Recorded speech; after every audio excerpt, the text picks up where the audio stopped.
As interest rates go up, those prices will have to come down. Let me ask you this. If there were like someone wants to get into a development of self-storage, right? What do they need in order to have a successful operation? What do they need to do? Well, I think you got to make the decision. Do you want to buy existing or build? And it's a rather tough time to buy existing because there is so much money that has poured into self-storage, sophisticated capital. This is money that was going to hospitality or office or senior living. That's not going there. It hasn't been going there the last 2 years. And it went into data centers and cold storage and self-storage. And that's driven prices way up. Now, as interest rates go up, those prices will have to come down. So there is a pending shakeout. It doesn't mean you can't find an existing great acquisition deal. I'm just saying from a macro level, the pricing is really high right now.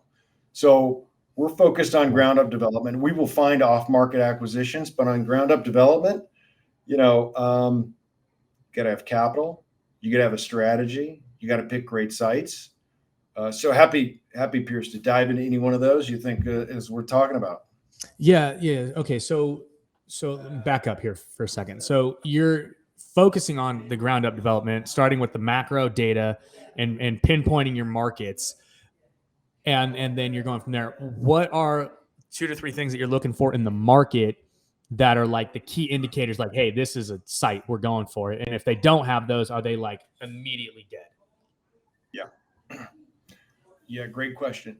It starts with rates because the REITs who own the better properties and better markets, bigger markets, better located, they are changing their rates every day.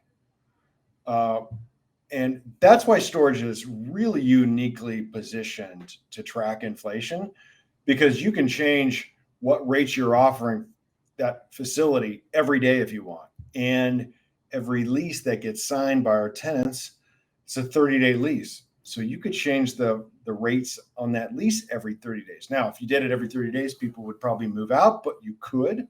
So we start with rates because of that pricing dynamic.